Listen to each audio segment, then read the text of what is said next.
नमस्कार, तुम्हा सगळ्यांचं स्वागत आहे मुंबई तकमध्ये। सगळीकडे गणेशोत्सव सुरू आहे, त्याची धूम सुरू आहे। लोक बाहेर पडतायत, देखावे पाहण्यासाठी बाहेर पडतायत आणि त्याचबरोबर ज्या पद्धतीने विसर्जन आहे त्याच्या मिरवणुका सुद्धा निघतायत। अर्थात अनंत चतुर्दशीला महाराष्ट्रामधल्या वेगवेगळ्या भागांमध्ये विसर्जन मिरवणुका निघणार आहेत, मोठे मोठे देखावे त्या सगळ्यामध्ये असणार आहे। या सगळ्यामध्ये एक फोटो आता सोशल मीडियावर व्हायरल होतोय, त्याचबरोबर एक व्हिडिओ देखील व्हायरल होतोय, ज्याच्यामध्ये असं म्हटलं जातंय की कर्नाटकमध्ये काँग्रेस सरकार आहे तिथे त्यांनी गणेश विसर्जनावर बंदी आणलेली आहे, गणेश पूजनावर बंदी आणलेली आहे आणि याच्यावरनं तिथल्या काँग्रेस सरकारवर टीका केली जाते। ते फोटो आणि व्हिडिओ आता सोशल मीडियावर मोठ्या प्रमाणावर व्हायरल होत आहेत आणि महाराष्ट्रामधल्या अनेक भाजपच्या नेत्यांनी सुद्धा त्याच्यावर प्रतिक्रिया दिलेली आहे। नेमका तो व्हिडिओ काय आहे ते समजावून घेऊयात आणि त्यानंतर कसं राजकारण रंगलेलं आहे, त्यातलं नेमकं फॅक्ट चेक काय आहे, खरं काय आहे, काँग्रेसने खरंच गणपती विसर्जनावर गणपती पूजनावर बंदी आणली आहे का, हे सगळं आपण समजावून घेणार आहोत। सुरुवात करूयात त्या व्हिडिओच्या माध्यमातून, ज्याच्यामध्ये असं म्हटलं गेलेलं आहे की काँग्रेसने तिथल्या गणपती मूर्तीला ताब्यात घेतलेल्या आंदोलकांना ताब्यात घेतलेलं आहे असं म्हटलं गेलं आहे। तर हा जो व्हिडिओ आहे तो कर्नाटकमधला आहे, बँगलोरमधला व्हिडिओ आहे आणि तिथे असं म्हटलं गेलेलं आहे की विसर्जन करण्यासाठी जे लोक निघाले होते त्यांच्याकडनं गणेश मूर्ती ही पोलिसांनी काढून घेतली आणि त्यानंतर त्यांच्या व्हॅनमध्ये ठेवली आहे आणि या माध्यमातून कर्नाटकमध्ये कशा पद्धतीने गणेश विसर्जन मिरवणुकीवर बंदी आणली जाते किंवा गणेश विसर्जनावर बंदी आणली जाते हे सगळं या व्हिडिओच्या माध्यमातून, या व्हिडिओला कॅप्शन म्हणून म्हटलं गेलं आहे। त्यासोबत काही या व्हिडिओसोबत एक फोटोसुद्धा शेअर केला जातोय आणि त्या फोटोमध्ये असं म्हटलं जातं की काँग्रेस सरकारने तिथल्या पोलिसांनी जी गणेश मूर्ती आहे तिलाच ताब्यात घेतलेला आहे किंवा तिलाच एक प्रकारे अटक केलेली आहे असा दावा सुद्धा या फोटोच्या माध्यमातून केला जातो, जिथे दाखवलं जातं की पोलीस त्या गणेश मूर्तीला घेऊन जात आहेत आणि त्यानंतर ती पोलिसांच्या व्हॅनमध्ये आपल्याला ही मूर्ती दिसते। त्यामुळे नेमकं काय घडलं होतं, नेमकं या घटनेमागचं, या व्हिडिओज मागचं, या फोटो मागचं सत्य काय आहे ते समजावून घेणं महत्त्वाचं आहे आणि त्यासाठीच आपण हा सगळा फॅक्ट चेक करणार आहोत। आता हे व्हिडिओ आणि फोटो व्हायरल झाल्यानंतर महाराष्ट्रामध्ये सुद्धा याच्यावर प्रतिक्रिया उमटायला सुरुवात झालेली आहे। महाराष्ट्राचे उपमुख्यमंत्री देवेंद्र फडणवीस यांनी हा फोटो ट्विट करत त्याच्याबद्दल म्हटलेलं आहे। देवेंद्र फडणवीस नेमकं काय म्हणाले ते आपण बघूयात। देवेंद्र फडणवीस म्हणतात, horrible height of tyranny, people of Maharashtra will never forget and forgive this visual, we strongly condemn Karnataka's Congress government. त्यांनी मराठीमध्ये सुद्धा लिहिलं आहे, त्यांनी म्हटलेलं आहे की महाराष्ट्रातील जनता हे दृश्य कधीच विसरणार नाही।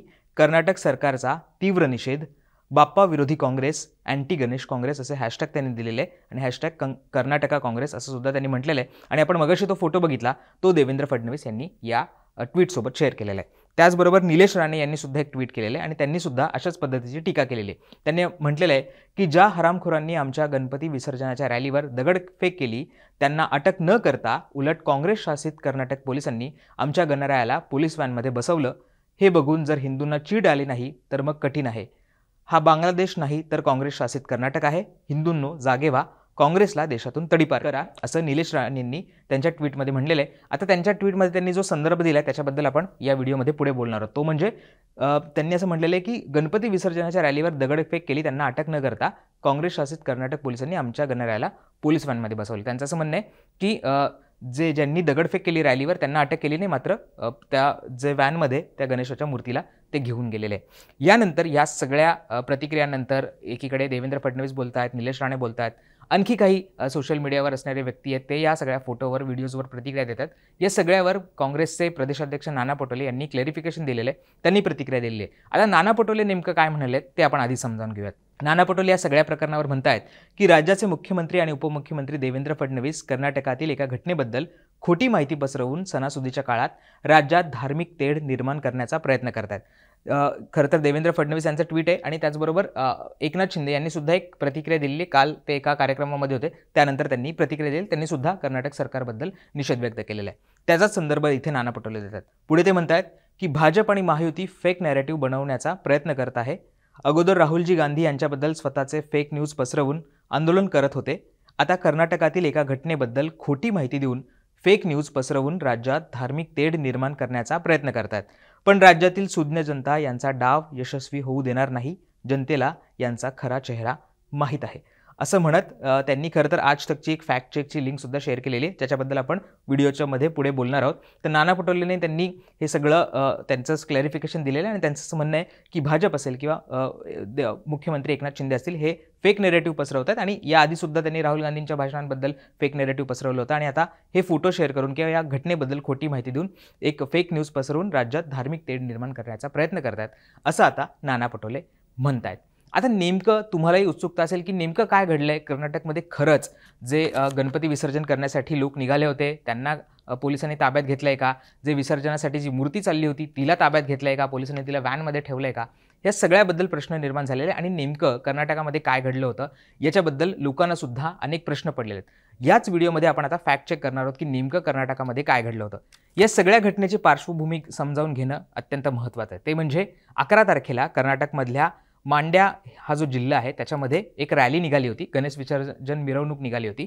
ती मिरवणूक एका मस्जिदीसमोर जात असताना काही तणाव निर्माण झाला. तिथे दगडफेकसुद्धा झाली. या दगडफेकीनंतर या सगळ्या तणावानंतर तिथे जाळपोळ झाली, अनेक दुकानं जाळण्यात आली, तिथे मोठ्या प्रमाणावर हिंसाचारसुद्धा झाला होता. हे प्रकरण झाल्यानंतर तिथल्या पोलिसांनी तात्काळ त्याच्यावर कारवाई केली आणि पोलिसांनी या सगळ्या घटनेमध्ये अनेकांवर गुन्हे दाखल केले आणि 52 लोकांना या सगळ्या प्रकरणामध्ये अटकसुद्धा केलेली आहे. कायदा सुव्यवस्था राहावा म्हणून तिथले पोलीस या संदर्भात प्रयत्न करतात. आता 11 तारखेला गणेश विसर्जन मिरवणुकीमध्ये ही घटना घडली होती, ज्या हिंसाचार झाला होता.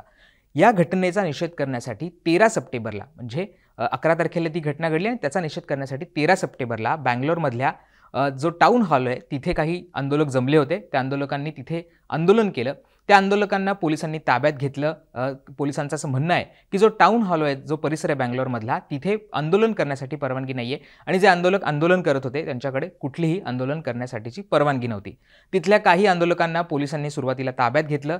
ते ताब्यात घेतल्यानंतर तिथे आणखी 5-10 आंदोलक आणखी आले, ज्यांनी थेट गणेशाची मूर्तीच आणली आणि गणेशाची मूर्ती घेऊन पुन्हा एकदा ते टाउन हॉलच्या इथे आंदोलन करायला त्यांनी सुरुवात केली.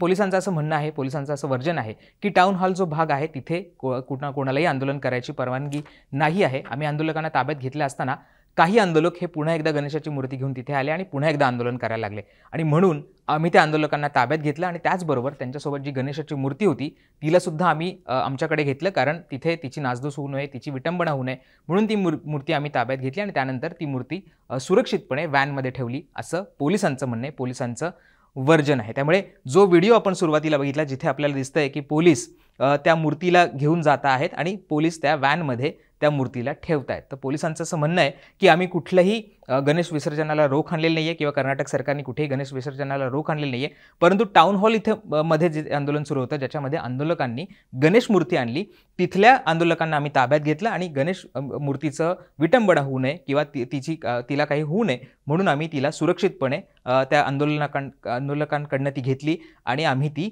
सेफली जी पोलिसांची जी व्हॅन आहे त्या व्हॅनमध्ये सुरक्षितपणे तिला ठेवलं, असं पोलिसांचं म्हणणं आहे. आपल्याला इथे दिसतंय की व्हॅनमध्ये पोलीस ही मूर्ती घेऊन जात आहेत. आता हे झालं पोलिसांनी म्हटलेलं वर्जन. याच्या संदर्भात आज तकने सुद्धा एक फॅक्ट चेक केलेला आहे आणि या संदर्भात नेमकं काय घडलं होतं आज तकने याची चौकशी करायचा प्रयत्न केला. तिथल्या स्थानिक पत्रकारांनी सुद्धा सांगितलं की 13 तारखेला आंदोलन झालं होतं, टाउन हॉलच्या इथे आंदोलन झालं होतं आणि त्यावेळेस या पद्धतीच्या गोष्टी घडल्याचं तिथल्या स्थानिक पत्रकारांनी म्हटलेलं आहे. त्याचबरोबर आज तकने बँगलोरचे जे DCP आहेत शेखर तेक्कनवार यांच्याशी सुद्धा संवाद साधलेला आहे आणि त्यांना या सगळ्या घटनेबद्दल विचारलं. ज्या पद्धतीचं दावा केला जातो सोशल मीडियावर त्याच्यावर सुद्धा विचारण्यात आले. त्यावेळेस त्यांनी असं म्हटलेलं आहे की त्यांनी असं स्पष्ट केलं की लोकांना गणपती विसर्जनासाठी चालले आहेत म्हणून ताब्यात घेतलेलं नाही आहे. म्हणजे जे लोकांना ताब्यात घेतले ते काही गणपती विसर्जनासाठी निघालेत म्हणून त्यांना ताब्यात घेतलेलं नाही आहे, तर परवानगी नसताना आंदोलन केल्यानं आम्ही त्यांना ताब्यात घेतलं आहे. पुढे शेखर म्हणालेत की बँगलोरच्या टाउन हॉल येथे काही लोक मांड्याच्या घटनेवरून आंदोलन करण्यासाठी एकत्र आले होते. परवानगी न घेता आंदोलन केल्याने पोलिसांनी आंदोलनकर्त्यांना ताब्यात घेतलं. त्यानंतर 5 ते 10 लोक गणपतीची मूर्ती घेऊन त्याच ठिकाणी आंदोलन करू लागले. प्रोटोकॉलनुसार पोलीस त्यांना देखील ताब्यात घेण्यासाठी गेले. यावेळी पोलिसांनी गणपतीच्या मूर्तीला सुरक्षित ठेवण्यासाठी पोलिसांनी त्यांच्या व्हॅनमध्ये त्या मूर्तीला ठेवलं, त्यांच्या गाडीमध्ये ठेवलं. नंतर पोलिसांकडून या मूर्तीचं विसर्जन देखील करण्यात आलं, असं तिथले जे DCP आहेत, टाउन हॉलचे DCP आहेत शेखर तेक्कनवार यांनी या संदर्भातली प्रतिक्रिया ही आज तकशी बोलताना दिलेली आहे आणि त्यांनी हे स्पष्ट केलेलं आहे की कुठेही गणपती विसर्जनावर आम्ही बंदी आणली नाही, तर जे आंदोलक तिथे आंदोलन करत होते परवानगी नसताना आंदोलन करत होते आणि त्यावेळेस त्यांनी जी मूर्ती आणली तिला कुठे इजा होऊ नये म्हणून आम्ही ती मूर्ती घेऊन सुरक्षितपणे व्हॅनमध्ये ठेवली आणि त्याचबरोबर तिथल्या आंदोलकांना ताब्यात घेतलं, कारण तिथे त्यांनी कुठलीही परवानगी न घेता आंदोलन केलं होतं आणि टाउन हॉल जो परिसर आहे तिथे कोणालाही आंदोलन करण्याची परवानगी नाही आहे. हे पोलिसांकडनं स्पष्ट करण्यात आलेलं आहे. त्यामुळे आपण जो व्हिडिओ बघितला ज्याच्यामध्ये पोलीस आपल्याला व्हॅनमध्ये घेऊन मूर्ती जाताना दिसत आहे, त्याचबरोबर ज्या पद्धतीनं आपण सुरुवातीचा व्हिडिओ बघितला की जिथे आंदोलकसुद्धा आपल्याला दिसत आहेत, जे फोटोज व्हायरल झाले होते ज्याच्यामध्ये असं म्हटलं गेलं होतं की पोलिसांनी गणेशाच्या मूर्तीला ताब्यात घेतलं किंवा विसर्जन मिरवणुकीवर रोख आणली, याच्याबद्दल पोलिसांनी स्पष्टीकरण दिलेलं आहे. स्थानिक पत्रकारांनी सुद्धा म्हटलेलं आहे की विसर्जन मिरवणुकीला कुठेही रोख नव्हता. पोलिसांनी त्या आंदोलनाच्या वेळेस जी मूर्ती आणली होती तिला सुरक्षितपणे व्हॅनमध्ये ठेवलं, तिला काही ती इजा होऊ नये किंवा ती तुटू नये म्हणून या संदर्भातली खबरदारी घेतली होती. या सगळ्या प्रकरणावर फॅक्ट चेक करणारे जी अल्ट न्यूज आहे त्याचे मोहम्मद जुबेर आहेत, त्यांनी सुद्धा याच्या संदर्भातली माहिती दिली आहे. त्यांनी सुद्धा ट्विट करून या घटनेबद्दल काय नेमकं घडलं होतं हे सांगितलं आहे. तर मोहम्मद जुबेर यांनी सुद्धा असं म्हटलेलं आहे की many right wing accounts including BJP ministers are sharing videos and images claiming city police म्हणजे Bangalore city police have disrespected by detaining Ganesh idol. म्हणजे अनेक लोकांनी असं व्हिडिओ शेअर केलेले आहेत, फोटो शेअर केले आणि असं म्हटलेलं आहे की बँगलोर पोलिसांनी जी गणेशाची मूर्ती आहे तिची विटंबना केली किंवा तिला ताब्यात घेतलं असं लोकांनी म्हटलेलं आहे. काही राईट विंग्स असतील किंवा BJPचे जे नेते आहेत त्यांनी असं या संदर्भातला दावा केलेला आहे. फॅक्ट काय ते म्हणतात, तर फॅक्ट अशी आहे की the protesters had come near town hall with the idol of Ganesha. म्हणजे जे आंदोलक होते तिथे त्यांनी गणेशाची मूर्ती घेऊन टाउन हॉल इथं आले. ते as per the city rules protest are only allowed at freedom park and not near town hall. म्हणजे तिथल्या शहराचा जो नियम आहे त्या नियमानुसार जे आंदोलन करायचं असतं ते फ्रीडम पार्क इथं करायचं आहे, ते दुसरीकडे कुठे करता येत नाही किंवा टाउन हॉलला करता येत नाही असं तिथे नियम आहे, त्या शहराचा नियम आहे. So police arrived to detain the crowd and a 3-star inspector took the idol and placed it in a empty police van for its own safety. त्यांनी असं पुढे म्हटलेलं आहे की पोलीस तिथे आले, पोलिसांनी जे आंदोलन करते त्यांना ताब्यात घेतलं आणि एका अधिकाऱ्याने जी गणेशाची मूर्ती आहे तिला घेऊन एका एम्प्टी व्हॅनमध्ये त्या मूर्तीच्या सुरक्षिततेसाठी तिला ठेवलं होतं.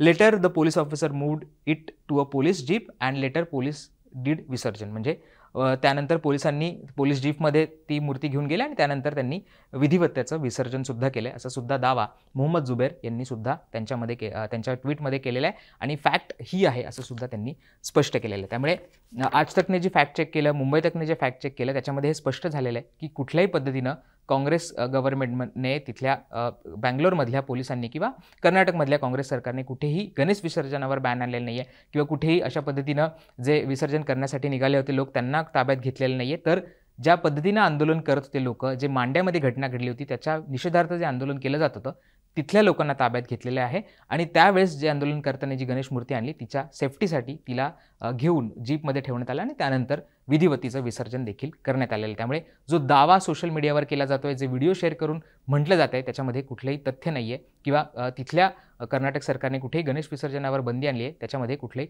तथ्य नसल्याचं या फॅक्ट चेकमध्ये आता समोर येते. त्यामुळे तुम्हाला या सगळ्या प्रकरणाबद्दल काय वाटतं, जे दावे केले जातात त्याच्याबद्दल काय वाटतं आणि पोलिसांनी या संदर्भातली जी प्रतिक्रिया दिली आहे त्याच्याबद्दल काय वाटतं हे आम्हाला कमेंट करून सांगायला विसरू नका. आणि अजूनही तुम्ही मुंबई तकला सबस्क्राईब केलं नसेल तर ते सुद्धा करायला विसरू नका. धन्यवाद.